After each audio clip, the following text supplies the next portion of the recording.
Hello दोस्तों, पिछली video में हमने मल्टीपल कंज्यूमर का यूज़ करके सेम क्यू में से मैसेज को कंज्यूमर ने कंज्यूम किया था। इस वीडियो में हम डायरेक्ट एक्सचेंज देखेंगे।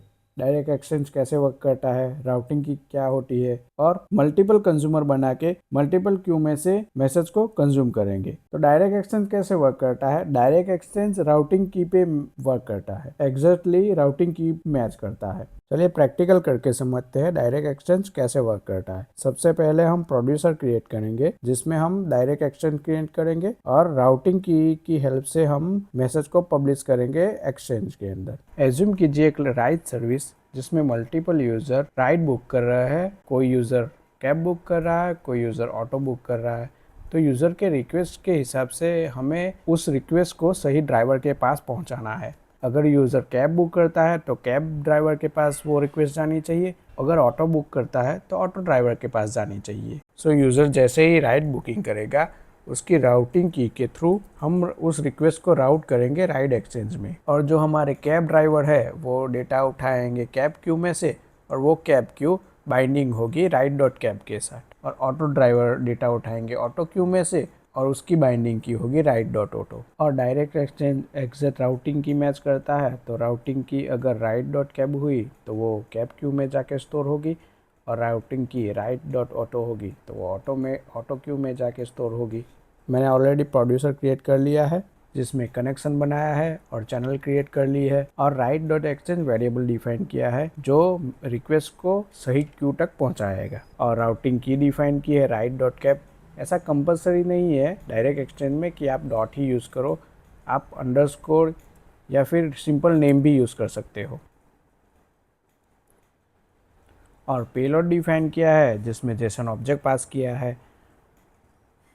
And then channel asset exchange का यूज़ किया है जिसमें हमने एक्सचेंज पास किया है, एक्सचेंज टाइप डायरेक्ट पास की है क्योंकि हम डायरेक्ट एक्सचेंज यूज़ कर रहे हैं और ड्यूरेबल ट्रू पास किया है जो कि लाइफ है एक्सचेंज का। पिछली वीडियो में हमने असेट क्यू देखा था, सेम एज असेट एक्सचेंज भी ऐसे ही वर्क करता है। अगर राइड एक्सचेंज रैबिट एमक्यू में प्रेजेंट नहीं कर रही होगी तो वो नहीं क्रिएट कर देगा, अगर एग्जिट कर रही है तो वो यूज़ कर लेगा।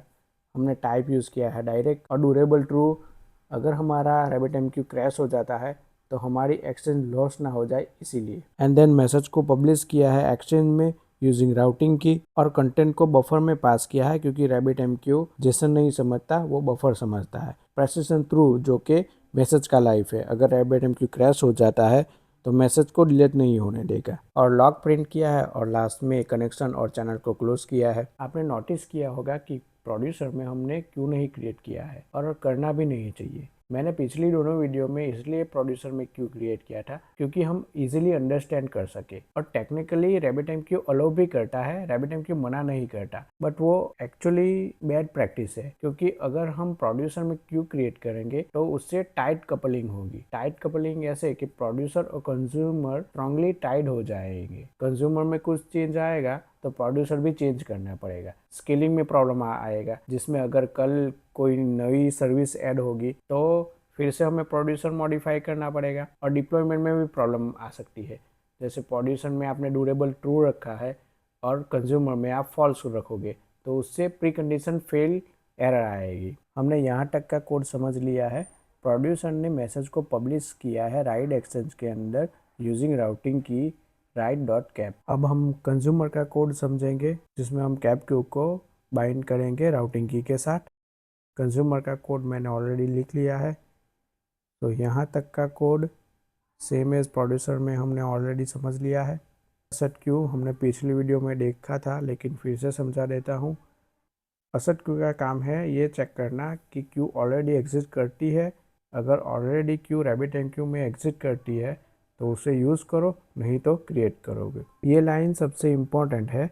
यहाँ हमने क्यू को एक्सचेंज के साथ बाइंड किया है राउटिंग की के थ्रू। इसका मतलब राइट एक्सचेंज पे कोई भी मैसेज आया विथ राउटिंग की राइट डॉट कैप तो वो इस क्यू में स्टोर हो जाएगा। और फिर सिंपल लॉग किया है कि सर्विस रेडी हो चुकी है और उसके बाद कंज्यूमर स्टार्ट होता है जिसमें अगर इस क्यू में कोई भी मैसेज आएगा तो ये फंक्शन ऑटोमेटिकली ट्रिगर हो जाएगा और मैसेज प्रिंट करेगा। जो हमने मैसेज पास किया था प्रोड्यूसर में, वो मैसेज यहाँ पे हमने जेसन पास करके लॉक किया है।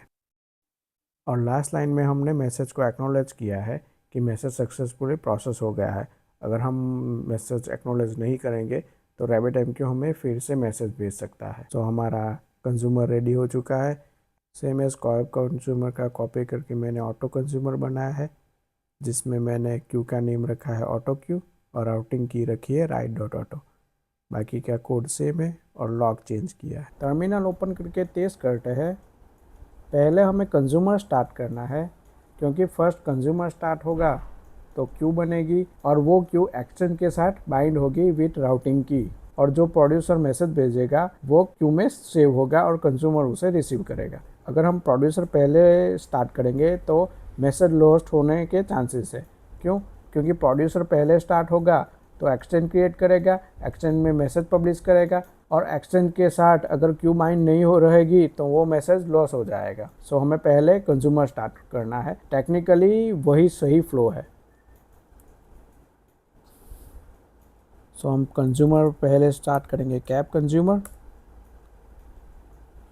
फिर हमें स्टार्ट करना है ऑटो कंज्यूमर, और फिर हम प्रोड्यूसर स्टार्ट करेंगे। तो हमने जैसे ही प्रोड्यूसर में से मैसेज सेंड किया, वो मैसेज सिर्फ कैब कंज्यूमर के पास पहुंचा, क्योंकि हमने write.cab यूज़ किया है। अगर हम चेंज करके write.auto करेंगे और फिर मैसेज सेंड करेंगे तो वो मैसेज ऑटो ड्राइवर के पास पहुंचेगा।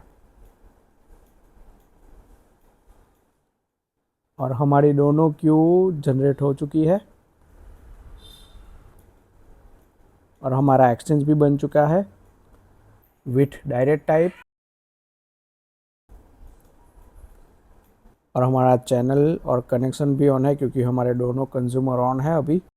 अगर रियल लाइफ एग्जांपल देखें तो वो मान लीजिए कुरियर ऑफिस है, उसमें जो पार्सल होता है उस पार्सल का एड्रेस एग्जैक्ट मैच होता है तो वो पार्सल डिलीवर होता है, नहीं तो वो पार्सल रिजेक्ट हो जाएगा।